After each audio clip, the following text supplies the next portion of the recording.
मनीषा क्या हुआ? मनीषा क्या हुआ? मनीषा अच्छा ये बताओ खाना खाया? मनीषा हो कहाँ तुम? तुमसे बात कर रही हूँ। मनीषा क्या एक ही बात को बार बार पूछ रही हो? हाँ खा लिया खाना।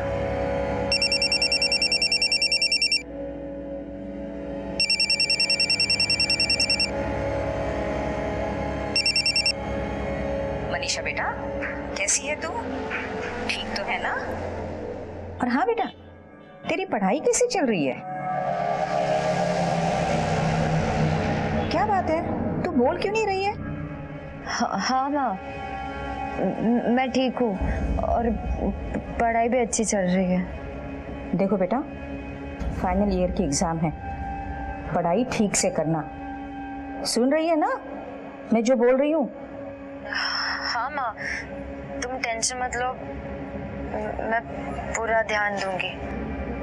अच्छा माँ चलो मैं रखती हूँ, गुड नाइट, बाय। किसका फोन था? मनीषा का। सब ठीक ठाक है ना? जी ठीक है। 9 बज गए, डिनर टाइम, खाना लगाओ जल्दी। हाँ जी। प्रशांत नीचे आ जाओ, खाना लगा रही हूँ।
हेलो,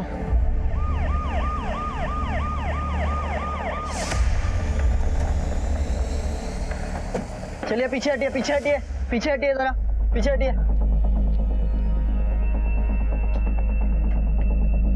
सर 3 लोग जलकर मर गए हैं और लाशें इतनी बुरी तरीके से जली हुई हैं, पहचानना मुश्किल है कौन और किस उम्र का था, आदमी थे या औरत। आग लगने की कोई वजह? नहीं सर, अभी बताना मुश्किल है। क्या ये मुमकिन है कि किसी ने आग लगाई हो? सर लग तो ऐसा ही रहा है, केरोसिन की गंध आ रही है, लेकिन अभी ये बताना मुश्किल है कि वो डाल के आग लगाई है कि आग लगने के बाद डब्बा गिरा है। Thank you. सर घर को चेक करते वक्त मुझे अलमारियां खुली हुई मिली। सर मुझे तो ये लूटपाट का मामला लगता है। सर हो सकता है कि जब चोर चोरी करने के इरादे से घर के अंदर आए तब ये लोग जाग गए हों और चोरों ने इन्हें जान से मार दिया और उसके बाद में आग लगा दी हो।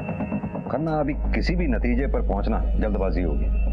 अभी तो हमें यह भी नहीं पता कि घर में कुल लोग कितने थे, हमें सब कुछ पता करना होगा, एवरी सिंगल डिटेल। सर करना आस पड़ोस में देखो, पूछताछ करवाना। सर आप में से फोन किसने किया? सर मैंने किया था। रूपचंद और मैं रोज सुबह साथ में वॉक के लिए जाते थे। आज जब निकला तो देखा घर से धुआं निकल रहा है। मैं घबरा गया और मैंने फायर ब्रिगेड वालों को फोन कर दिया। घर में कौन कौन लोग रहते थे? किसी से कोई दुश्मनी? नहीं सर, किसी से भी दुश्मनी नहीं थी। भाभी संचेती, भाई साहब रूपचंद, बेटा प्रशांत और बेटी मनीषा यही रहते थे। रूपचंद कॉलेज में प्रोफेसर थे। उनके जीवन का बस एक ही मकसद था कि सबको पढ़ा लिखा होना चाहिए। और उनकी पत्नी? भाभी संचेती तो गऊ थी गऊ। और हाँ सर, रूपचंद भाई साहब की एक बुआ थी जो ऊपर वाले कमरे में रहती थी। बेचारी देख नहीं सकती थी, चल नहीं सकती थी, लेकिन भाभी उनका पूरा ख्याल रखती थी। लो बुआ। भाभी, अरे अनीता। हाँ कैसी है बुआ? अनीता कैसी है बेटा? मैं अच्छी हूँ, आप कैसे हो? मैं भी अच्छी हूँ। आपने कहा परिवार में 4 लोग रहते थे, अब आप बता रही हैं कि एक बूढ़ी बुआ भी थी। परिवार में कुल कितने लोग रहते थे? वैसे तो 4 लोग थे, भाई भाभी और उनके 2 बच्चे। लेकिन कुछ वक्त पहले से ही बूढ़ी बुआ आई थी रहने के लिए। बेटी मनीषा मेडिकल कॉलेज के लिए बाहर रहती थी, पीजी में। लेकिन हमें लाशें 3 मिली हैं जली हुई। उनका बेटा इंजीनियरिंग कर रहा था, बहुत ही सीधा था सर, किसी से कोई लेना देना नहीं, बस अपना काम भला अपना घर भला। उनकी बेटी कौन से कॉलेज में? Servants medical college, Delhi road, Noida पर। एक काम करो, सेवन कॉलेज में पता करो, शायद उस बच्ची को पता भी नहीं होगा कि उसके घर में यह हादसा हो गया है। Okay sir. उनका कोई रिश्तेदार?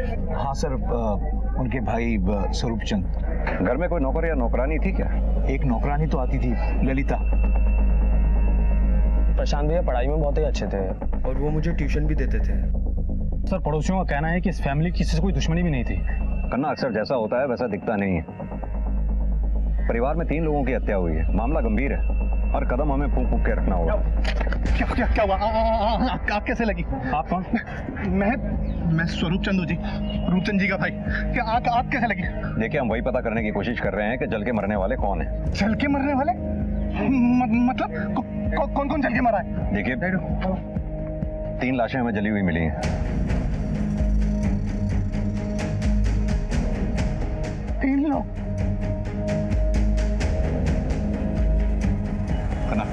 आशीष पकड़ो भाई, तेरा लेके चलिए।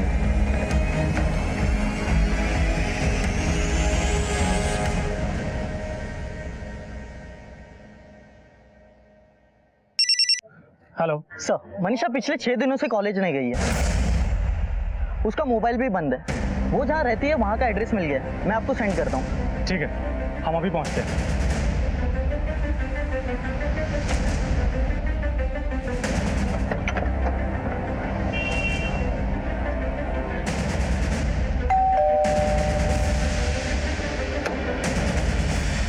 यस। मनीषा यहीं रहती है? हाँ, वो मेरी पीजी है। कहाँ है वो? सर वो पिछले 4 दिनों से यहाँ नहीं है। पिछले 4 दिनों से यानी 6 तारीख से वो यहाँ नहीं है? जी। कहाँ गई है, कुछ पता है आपको? सर मंडे की रात को वो मेरे पास आई थी। आंटी, आंटी, आप ये चाबी रखिए, दीप्ति को दे देना। एक इमरजेंसी आई है, मुझे जाना पड़ेगा। अरे पर इतनी रात को ऐसे अचानक किधर जा रही है तू? वो मैं आपको आके बताती हूँ। कुछ बता के नहीं गई सर, और पिछले कुछ दिनों से उसका बर्ताव भी कुछ अजीब लग रहा था। कुछ पूछती थी तो सीधा जवाब ही नहीं देती थी। मनीषा का रूम कहाँ है? यस। दीप्ति,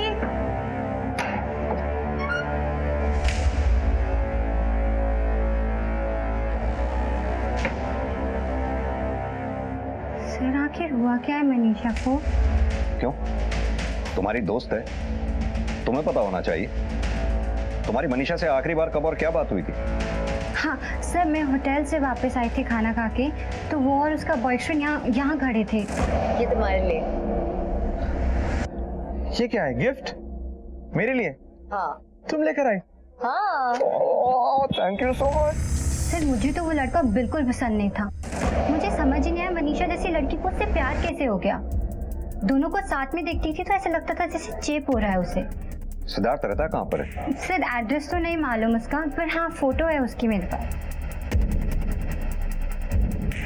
हाँ जी ये है। और सर हाँ एक बात और, वो शायद ना लोधी नगर के ओटी कॉफी शॉप के पास रहता है, क्योंकि मनीषा उससे हमेशा वहीं मिलने जाती थी। मनीषा का नंबर भी दीजिए।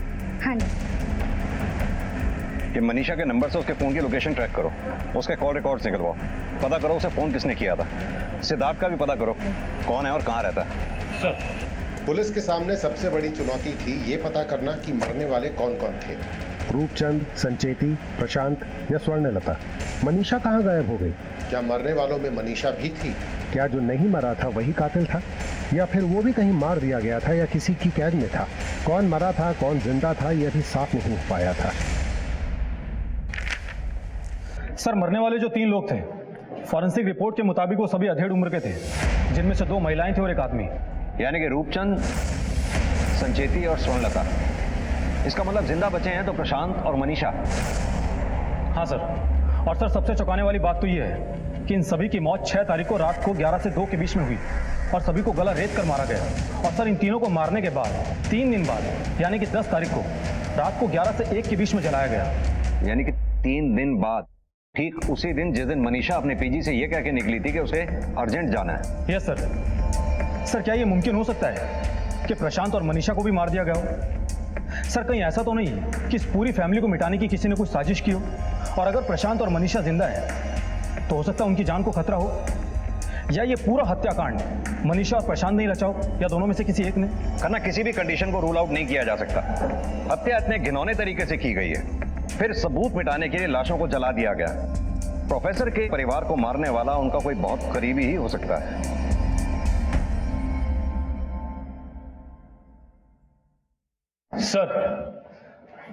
सर मनीषा का फोन उस दिन स्विच ऑफ हो गया था जिस दिन वो पीजी अकोमोडेशन से निकली थी। सर उसके फोन की लास्ट लोकेशन भी वहीं थी। सर उसके फोन नंबर से तो कुछ खास नहीं मिला है, लेकिन हाँ आखिरी बार कॉल उसके घर से लैंडलाइन नंबर से ही किया गया था। सर घर वालों के फोन भी घर पर ही ऑफ हुए हैं। मनीषा के घर से फोन किया गया था? लेकिन सर सिद्धार्थ, उसके बारे में पता चला है कि वो मनीषा के कंपैरिजन में थोड़ा कम पढ़ा लिखा है।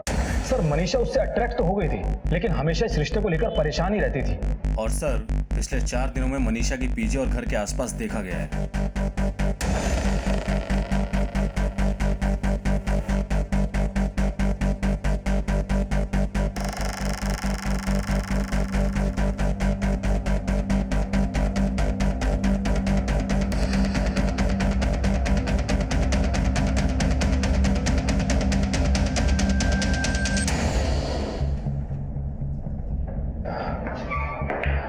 अगर हमारे बिना पूछे सब सच सच बता दोगे वही तुम्हारे लिए अच्छा होगा।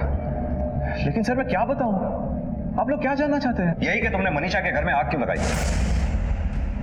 क्या सर, मैंने कोई आग नहीं लगाई। मैं तो मनीषा से प्यार करता था। एक प्रोफेसर जिसकी बेटी डॉक्टर बनने वाली थी, वो अपनी बेटी की शादी तुमसे क्यों करेगा? इसी बात का बदला लेने के लिए तुमने उनके पूरे परिवार को खत्म कर दिया। मनीषा कहाँ है? सर कैसी बातें कर रहे हैं आप? मैं भला किसी को क्यों मारूंगा? तो मनीषा से आखिरी बार मिले कब थे? सर मैं उसको मिलने के लिए उसके पीजी अकोमोडेशन गया था।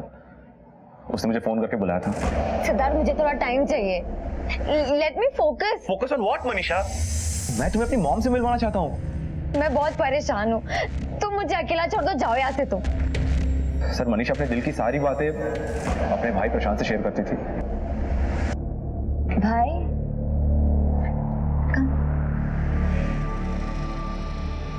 भैया, भैया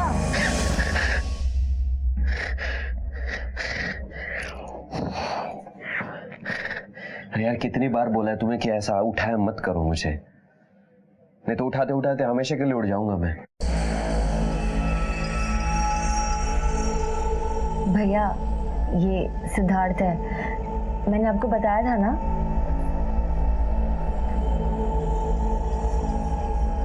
हाय सिद्धार्थ, सॉरी आपको नींद से उठा दिया। नींद नींद नहीं, साधना, मेडिटेशन। भाई आप तो मेरे और सिद्धार्थ के बारे में सब जानते हो, लेकिन मम्मी पापा का। टेंशन मत ले, तेरा भाई है ना, सब संभाल लेगा। Thank you.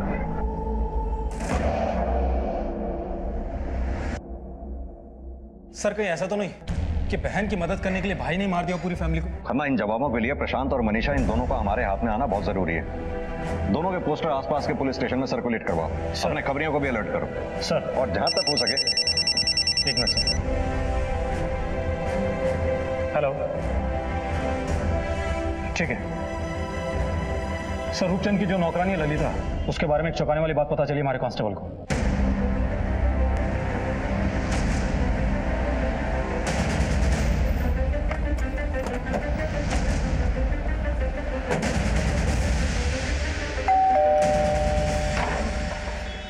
ललिता। जी साहब। क्या बात है साहब? तुमसे कुछ बात करनी है। मैं तो यहाँ थी ही नहीं, बाहर गई थी। यहाँ नहीं थी तो फिर कहाँ थी तुम? साहब मैं अपने बेटे का एडमिशन कराने के लिए गई थी, नोएडा के स्कूल में। उसी स्कूल में ना जिस स्कूल की फीस सालाना 50,000 रुपए? हाँ साहब, लेकिन आप ये सब क्यों पूछ रहे हैं? क्योंकि जब तुम अपने बच्चे की स्कूल की फीस चुराते हुए पकड़ी गई भेद खुल जाने के डर से उन तीनों की तुमने हत्या की और सबूत मिटाने के लिए उन तीनों की लाशों को जला दिया। नहीं नहीं साहब, कौन सी चोरी, किसको मार दिया, आप क्या बोल रहे हैं साहब? मुझे कुछ समझ में नहीं आ रहा है। वही जिस घर में काम करती थी, उसके मकान मालिक, मकान मालकिन, बूढ़ी बुआ, तीनों की हत्या हो गई है। नहीं नहीं साहब, ऐसा नहीं हो सकता। वो लोग तो बहुत भले थे साहब। साहब ने तो मुझे खुद ही पैसे दिए थे। पढ़ाई लिखाई किसी की जागीर नहीं है, और जिसके अंदर जोश है, जुनून है, वो पैसों के लिए पढ़ाई से पीछे क्यों रहे? हाँ? ये और किसी चीज की जरूरत हो तो मांग लेना। ये मनीषा और प्रशांत कैसे थे?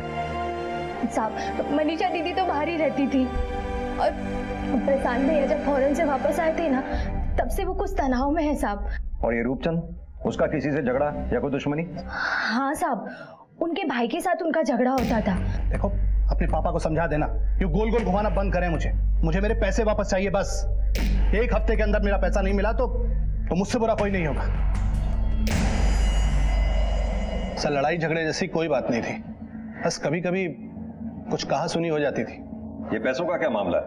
रूपचंद भाई साहब ने मुझसे 20 लाख रुपए उधार लिए थे। और इसीलिए तुमने अपने भाई की जान ले ली? ये क्या कह रहे हैं सर आप?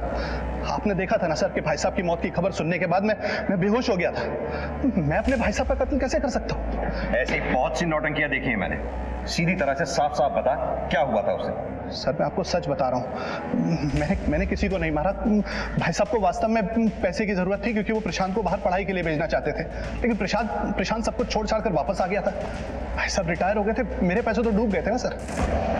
वैसे एक बात कहूँ, बुरा मत मानिएगा, भूत के पांव पालने में नजर आ जाते हैं। अब मेरे बेटे को देख लीजिए, मैं कम पढ़ा लिखा था, मगर मेरा बेटा अमेरिका में कामयाब डॉक्टर है, और आप तो प्रोफेसर है ना। और ये आपका बेटा, ये क्या अपने आप में खोया रहता है, क्या दिखता रहता है यहाँ पर? अरे वापस कब जाएगा? न्यूजीलैंड से छुट्टियां हो गई इसकी, कितनी छुट्टियों पे आए हैं। मुझे पैसे देने ही नहीं चाहिए थे, मेरी अकल मारी गई थी। आखिर किस भरोसे पे पैसे दिए थे तुमने उनको? भाई साहब ने अपना घर मेरे नाम लिख दिया था, और उन्हीं पैसों की जब वापस आने की उम्मीद नहीं दिखी तो सबका कत्ल कर दिया, मनीषा और प्रशांत का भी। नहीं सर, नहीं, मैंने किसी को नहीं मारा सर, आप यकीन कीजिए। और वैसे भी सर, अब तो उस घर की कोई वैल्यू है नहीं। उस घर को कौन खरीदेगा? 3 भयानक मौतें हुई हैं उस घर में, और मैं जानबूझकर अपने पैरों पर कुल्हाड़ी क्यों मारता? आखिरी बार कब मिले थे उनसे? सर, मिले हुए थोड़ा वक्त हो गया, लेकिन अभी कुछ समय पहले फोन आया था मुझे, वो अर्जेंट मिलने के लिए बुला रहे थे। कब आया था फोन? तकरीबन वो आग वाली घटना से 3 दिन पहले प्रशांत ने फोन किया था सर, रात को 11 बजे। हेलो अंकल, पापा आपसे कुछ खास बात करना चाहते हैं, प्लीज घर आ जाइए ना। क्या जरूरी काम है? मेरी कमर में बहुत दर्द है। आप घर तो आ जाइए, पापा आपको बता देंगे। ठीक है, अभी तुम जा सकते हो, जरूरत पड़ने पर फिर बुलाएंगे तो। जी सर, थैंक यू। सर, इसकी बातों पे यकीन नहीं हो रहा है। यकीन तो करना, किसी की भी बात पे नहीं हो रहा। एक काम करो, जिस पे भी हमें शक है, उन सब की उन 4 दिनों की 6 तारीख से 10 तारीख के बीच की सभी की एक्टिविटीज चेक करो, देखते हैं क्या मिलता है। सर मीडिया ने भी इस केस को सुर्खियों में जगह दी है। आई थिंक हमें उनसे भी मिलना चाहिए। पुलिस केस की तह तक जाने की कोशिश कर रही थी, पर उन्हें जवाब मिलने के बजाय नए सवालों का सामना करना पड़ रहा था। मनीषा और प्रशांत का अभी भी कुछ पता नहीं चला था। एक तरफ पुलिस का शक घर की नौकरानी ललिता, रूपचंद के भाई स्वरूपचंद और मनीषा के बॉयफ्रेंड सिद्धार्थ पर था, तो दूसरी तरफ पुलिस का सबसे अहम मकसद था मनीषा और प्रशांत तक पहुंचना। सर, कुछ समझ में नहीं आ रहा है। एक तरफ तो पड़ोसी कह रहे हैं कि बड़ी प्यारी सी फैमिली है, और दूसरी तरफ ये सच्चाई बाहर आ रही है। करना, सबसे पहले तो प्रशांत और मनीषा, इन दोनों का मिलना बहुत जरूरी है। अगर वो दोनों जिंदा हैं तो इस पूरी गुत्थी का हल उन्हीं दोनों के पास है। लेकिन सर, मोटिव तो सबके पास में ही है। रूपचंद के मरने के बाद में स्वरूप को करोड़ों रुपए का घर मिल जाएगा, और सिद्धार्थ, जो कि मनीषा को पाने के लिए कुछ भी कर सकता है। सर, खबरी का फोन आया था, शायद हमारी तलाश पूरी हो गई है।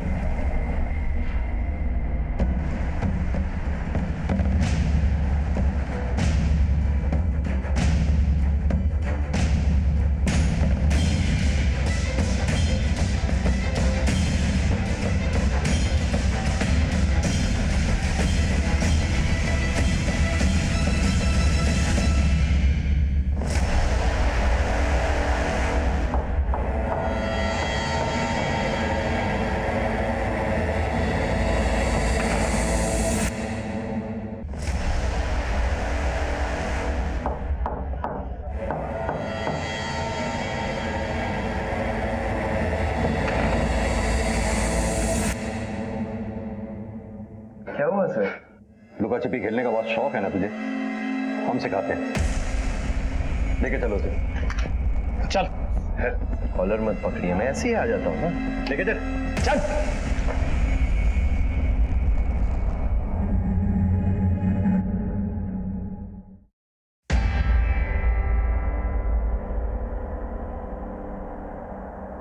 वहां क्या कर रहे थे? रह रहा था। तुम्हारे घर में इतना बड़ा हादसा हो गया और तुम वहां रह रहे थे। हादसा? कैसा हादसा? देखो प्रशांत, हमारे सामने एक्टिंग करने की कोशिश मत करो। तुम्हारे घर में आग लगी हुई थी और तुम कहीं और।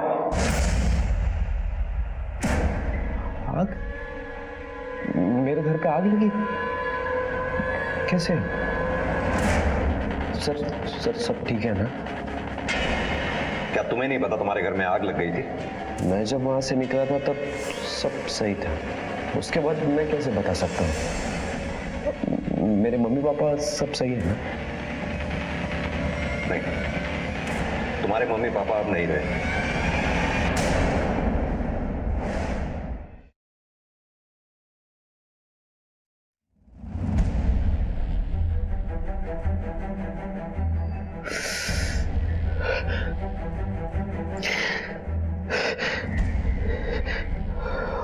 और मनीषा कैसी है? मनीषा ठीक है ना? तुम्हें नहीं पता मनीषा कहाँ है? नहीं, मैं जब घर से निकला था तब मम्मी पापा और दादी घर पे थे और मनीषा पीजी अकोमोडेशन में थी। तुम घर से क्यों निकले थे और कब निकले थे?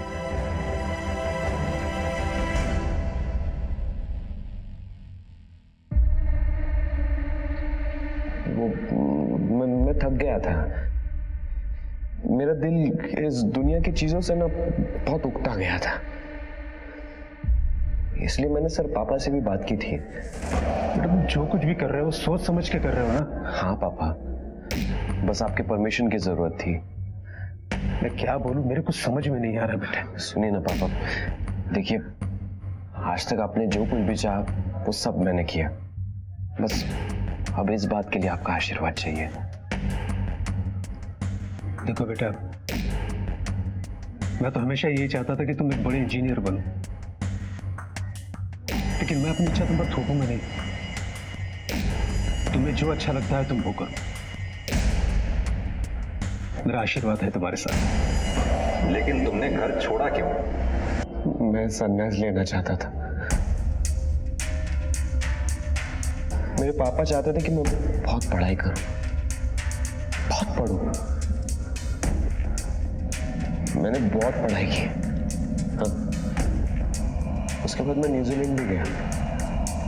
न्यूजीलैंड में मैंने टॉप किया था सर। मेरी मम्मी चाहती थी कि मैं नॉनवेज नहीं खाऊं। मैंने कभी नॉनवेज भी नहीं खाया। कहती थी कि ड्रिंक मत करना। मैंने ड्रिंक भी नहीं की। हाँ, मैंने वैसे नॉनवेज कभी खाया नहीं, नहीं खाया। हमेशा सबकी सुनता था मैं। फिर मन हुआ कि अपनी सुनो ना। मैंने अपनी सुनी। मैं जिंदगी में ना एकदम सुकून पाना चाहता था, एकदम शांत।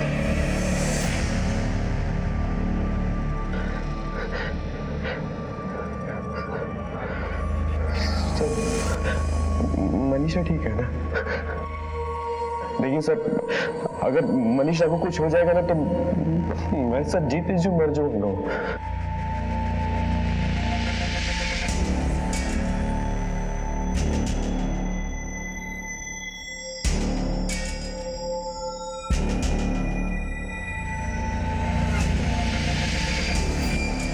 सर ये बार बार ऊपर क्या देख रहा था? पता नहीं क्या देख रहा था सर। या तो ये हमें बना रहा है या फिर अपनी बहन को बचा रहा है। सर इसका कहना था कि इसके पिता ने इसको खुशी से घर से जाने दिया, जबकि स्वरूप चंद का कहना था कि बाप और बेटे में तनाव था। सर न्यूजीलैंड से आने के बाद से इसकी जिंदगी बदली है। खन्ना, इसके लिए हमें इसके दोस्तों से पूछताछ करनी होगी। इसके दोस्तों के बारे में पता लगाओ। डॉक्टर आशा को इसकी सारी डिटेल्स भेजो ताकि इसके साइकोलॉजिकल कंडीशंस के बारे में पता चल सके। सर प्रशांत बहुत ही अच्छा दोस्त है मेरा। इनफैक्ट कई चीज़ें लाइफ में पहली बार हमने साथ में ट्राई की हैं। इनफैक्ट पहली बियर, पहला सिगरेट, सब कुछ। सर स्कूल में एक लड़की थी, हमारा दिल भी एक ही साथ उस पर आया था। सर प्रशांत बहुत ही हंसमुख था, बात बात पे जोक क्रैक करना, लोगों की टांग खींचना, ये उसकी आदत थी। अब तुझे नीड मारना है ये। अरे नहीं भाई नहीं, ये आखिरी पैग है और मैं अब पी के जा रहा हूँ घर। और अगर मेरे पापा जगे होंगे और उन्होंने मुझे इस हालत में देख लिया ना, तो मुझे जीते जी मार डालेंगे। सुन, मुझे प्रॉमिस कर, मेरे मरने के बाद ना तू ये पैग पिएगा मेरी याद में। अबे हाथ दे रहा। सर मगर जब से वो न्यूजीलैंड से आया है, तब से वो चुप हो गया है, अपने आप में ही रहने लग गया है। क्यों? पता नहीं सर, कमल जी तो पता होगा, वो उसका सीनियर कम लोकल गार्डियन था न्यूजीलैंड में, वो भी इंडिया आया हुआ है, आप उसको पूछ सकते हो। सर मैंने उसे समझाने की बहुत कोशिश की थी कि तेरे पापा ने इतनी मुश्किल से तुझे यहाँ न्यूजीलैंड पढ़ने के लिए भेजा, वापस जाकर क्या करेगा, लेकिन वो तो जिद पर आ गया था। अगर प्रशांत इतना अच्छा और मिलनसार था तो फिर उसे न्यूजीलैंड में जाकर क्या हो गया? वो तो पता नहीं सर, लेकिन हाँ वो बुरी संगत में पड़ गया था।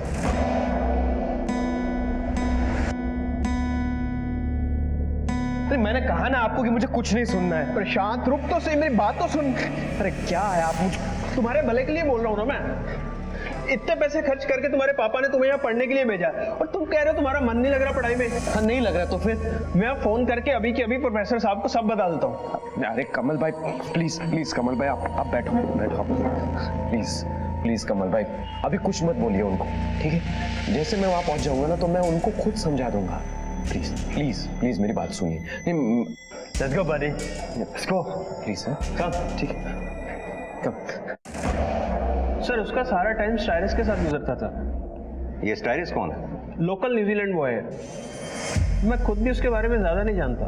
खन्ना, इस स्टाइरिस के बारे में पता करो, उसका सोशल मीडिया अकाउंट स्कैन करो, इन्हें प्रशांत से मिलवाओ, देखो कैसे रिएक्ट करता है। सर आइए।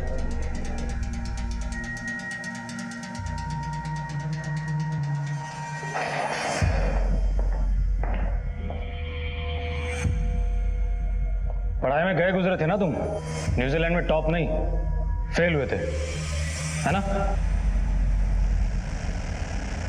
आपने बताया ना,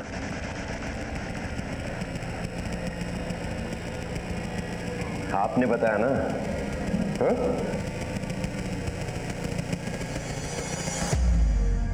थैंक यू वेरी मच। बस सिर्फ इससे एक झूठ का बोझ मेरे ऊपर था और वो भी आपने हल्का कर दिया आज। पापा चाहते थे कि मैं बहुत पढ़ूं, लेकिन मैं नहीं कर पाया। मैं उनका नाम नहीं खराब करना चाहता था ना, इसलिए मैंने इनसे झूठ बोल दिया था। लेकिन thank you very much, thank you.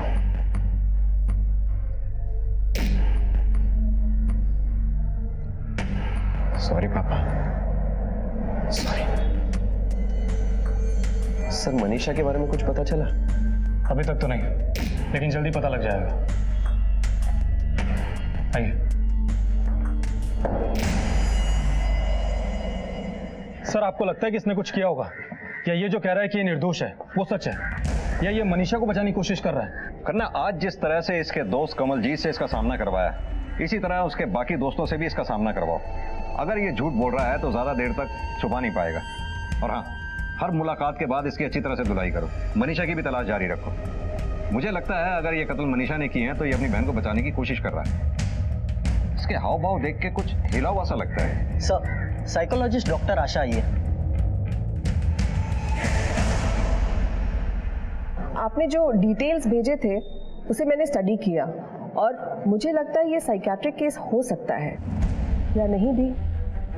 Doctor, कई बार देखा गया है कि क्रिमिनल अपने आप को साइकियाट्रिक केस बता के सजा से बचने की कोशिश करते हैं। अब मुझे ये समझ में नहीं आ रहा कि ये केस किस कैटेगरी में आता है। ऐसा बहुत कम केसेस में होता है कि पुलिस को किसी साइकियाट्रिस्ट से मशवरा लेना पड़े। प्रशांत पकड़ा तो गया था, मगर उसके सामने आने से केस की अटकलियां और भी बढ़ गई थीं। जिस तरह से प्रशांत अपने बयान दे रहा था, यह समझना मुश्किल था कि वो खुद को और अपनी बहन मनीषा को बचाने की कोशिश कर रहा था या फिर सच में उसे कुछ नहीं पता था। पुलिस ने प्रशांत की मानसिक हालत देखते हुए उसका सामना उसके दोस्तों से और रिश्तेदारों से करवाने का फैसला लिया। साइकियाट्रिस्ट डॉक्टर आशा उसका अवलोकन करके ये समझने की कोशिश कर रही थी कि प्रशांत झूठ बोल रहा है या सच या आधा सच। पुलिस ने ललिता, स्वरूप और सिद्धार्थ के उन 3 दिनों के एलिबाइज भी चेक किए और उन्होंने साफ पाया कि अब तफ्तीश का केंद्र केवल प्रशांत था। क्या सोच रहे हो प्रशांत? कि मेरी बहन कहाँ है, पता नहीं कहाँ गई है वो, कुछ पता ही नहीं चल रहा है उसका।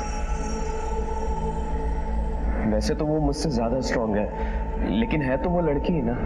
तो मनीषा से आखिरी बार कब मिले थे? घर से निकलने के 15 दिन पहले। भैया मैं जा रही हूँ। मानो तेरी छुट्टियां खत्म हो गई? हाँ भैया, बल्कि मैं तो 2 दिन एक्स्ट्रा रह ली। भैया आप अपना ख्याल रखना। I miss you. मनु यार, एक बार अच्छे से गले लगा लेना। क्या पता तू अगली बार जब यहाँ आएगी तो मैं यहाँ रहूं या ना रहूं। क्यों? आप न्यूजीलैंड वापस जा रहे हो? लेकिन भैया आपका तो वहाँ मेरे बिना मन लगेगा नहीं। आप कहीं भी जा लो, रहोगे मेरे पास ही। मनीषा मुझसे बहुत प्यार करती थी।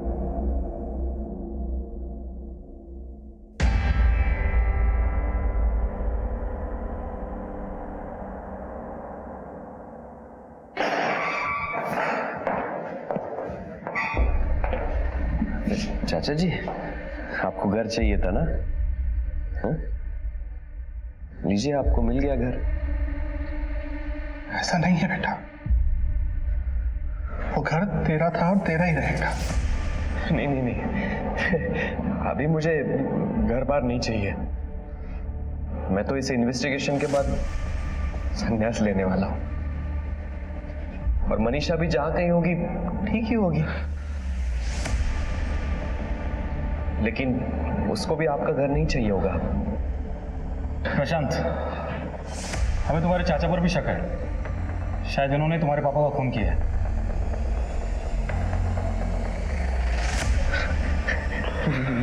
नहीं नहीं सर, अरे ये तो मेरे चाचा जी हैं। वो अपने भाई को कैसे मार सकते हैं? नहीं नहीं नहीं, ऐसा नहीं हो सकता। अच्छा, आपने कहा था कि उस रात को आपको फोन आया था अर्जेंटली घर आने के लिए। जी, इसने ही फोन किया था। तुमने फोन किया था? हाँ, वो सर मैं घर से बाहर निकला था ना जब, तब पापा बहुत रो रहे थे और मम्मी भी रो रही थी। तो मैंने इनको कॉल कर दिया कि आइए और पापा को ऐसे ही संभाल लीजिए। सर, मनीषा के बारे में कुछ पता चला? अभी तक तो नहीं, लेकिन पता चल जाएगा। लेकिन हमें इतना तो यकीन है कि सारा काम तुमने और मनीषा ने मिल के किया है। सर,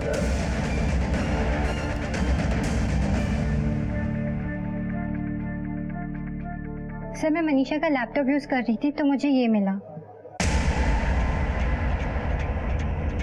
एस्ट्रल प्रोजेक्शन यानी नक्षत्रीय प्रक्षेपण, ऐसी अवस्था जिसमें आत्मा शरीर छोड़ देती है और वही आत्मा अन्य आत्माओं से बातचीत करती है। लेकिन मनीषा ये सब क्यों कर रही थी? लेकिन सर, ये तो शैतानी खेल है। हाँ, तो मनीषा ये शैतानी खेल क्यों खेल रही थी? बैग में लाश मिली है, यमुना नदी पे।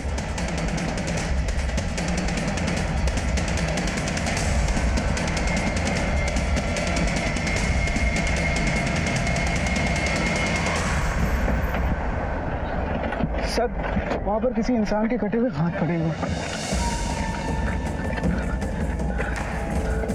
सर ये देखिए।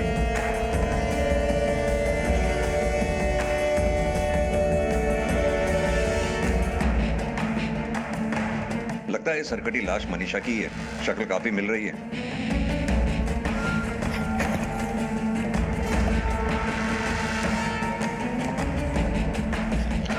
सर, ये देखिए खंजर मिला है। ये खंजर फॉरेंसिक जांच के लिए भेजो। पता करो इस पर लगे खून के धब्बे उन 3 डेड बॉडीज के डीएनए से मैच करते हैं या नहीं। सर,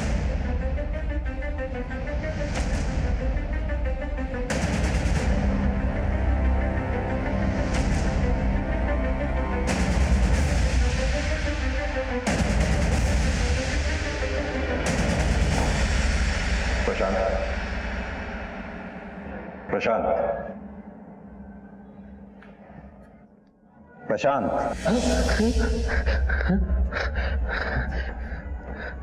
प्रशांत, एक बुरी खबर है तुम्हारे लिए। मनीषा की लाश मिली है हमें।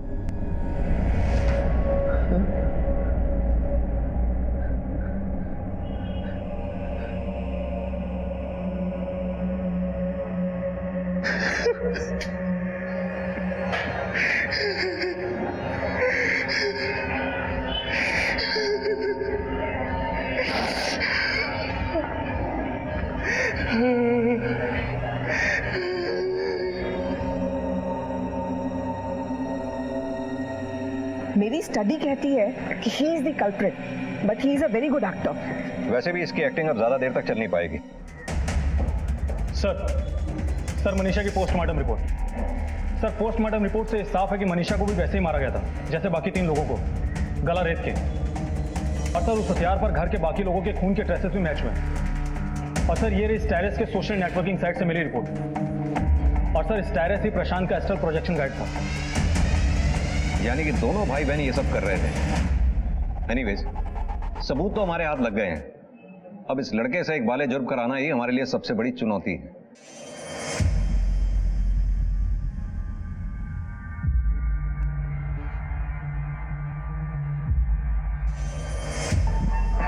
प्रशांत, तुम्हारा ये पागलपन का नाटक बंद करने का वक्त आ गया है। अरे सर, मैं नाटक कहाँ कर रहा हूँ सर? मैं तो आपसे ही बात करने वाला था अभी कि मेरी पूछताछ अगर खत्म हो गई तो मुझे आप छोड़ दीजिए, और अगर यानी किसी वकील की फॉर्मेलिटी करनी है तो वो भी बता दीजिए। नहीं तो उसकी फिक्र तू मत कर, क्योंकि हमारे हाथ कुछ ऐसा लग गया है जो हम तेरे साथ शेयर करना चाहते हैं।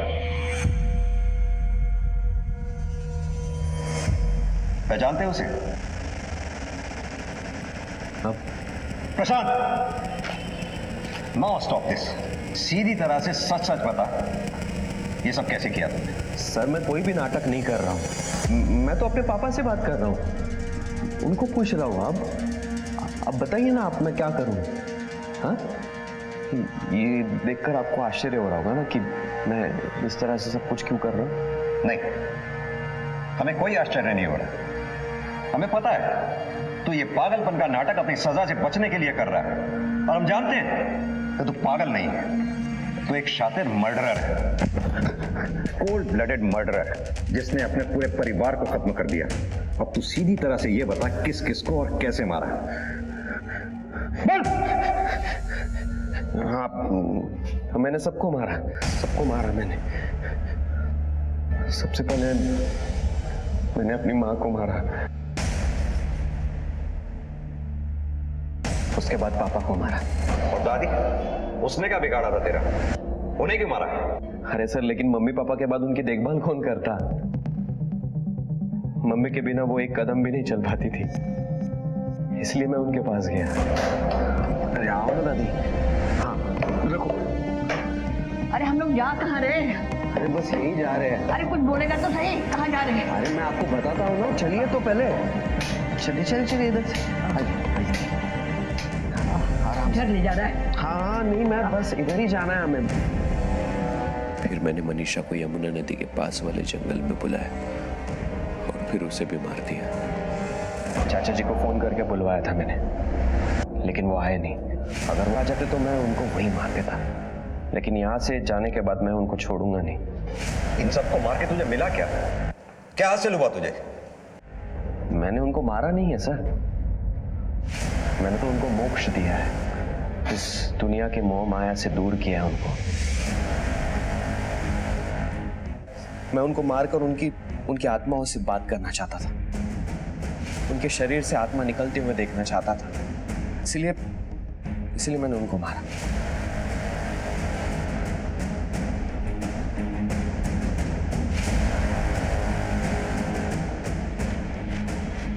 मम्मी, पापा, दादी, आओ मेरे पास आओ, मेरे पास आओ। ये सब मैंने एस्ट्रल प्रोजेक्शन की पढ़ाई करके ये सब विद्या हासिल की है। आप नहीं समझोगे सर इस शैतानी खेल को। हाँ, लेकिन मनीषा समझ गई थी ये शैतानी खेल, इसलिए वो मेरे पीठ पीछे मुझ पे नजर रख रही थी। मेरा लैपटॉप भी लेके गई थी साथ में। पूरा सच बता। सच ये है कि मैं एक एक को मारकर उनकी आत्मा से बात करना चाहता था, लेकिन किसी से कांटेक्ट नहीं हुआ, किसी भी आत्मा से नहीं। सोचा कि घर पर नहीं तो मनीषा को घर से बाहर निकाल कर उसे मारूं, लेकिन फिर भी कांटेक्ट नहीं हुआ उसकी आत्मा से, और ना ही मैंने उसके शरीर से आत्मा निकलते हुए देखी। मम्मी, पापा, दादी, मनीषा, आओ आओ आओ मेरे पास आओ। ये सच नहीं है, क्योंकि अगर ये सच होता तो उनको मारने के बाद उनकी लाशों को जलाता नहीं। तूने जानबूझ के ये सब किया। सच सच बता। पापा मुझसे कभी खुश नहीं थे, और मम्मी उसी कारण दुखी रहती थी, और पापा मम्मी एक दूसरे से बहुत प्यार करते थे, इसलिए मैंने उनको मार दिया। मैंने देखा कि सिद्धार्थ मनीषा का ख्याल नहीं रख पाएगा, इसलिए मैंने मनीषा को भी मुक्ति दे दी। इस शरीर की दिन दुनिया में उनको खुश तो नहीं रख पाया मैं, तो सोचा कि आत्मा की दुनिया में मैं उनको खुश रखूंगा, इसलिए मैंने चारों को मुक्ति दे दी।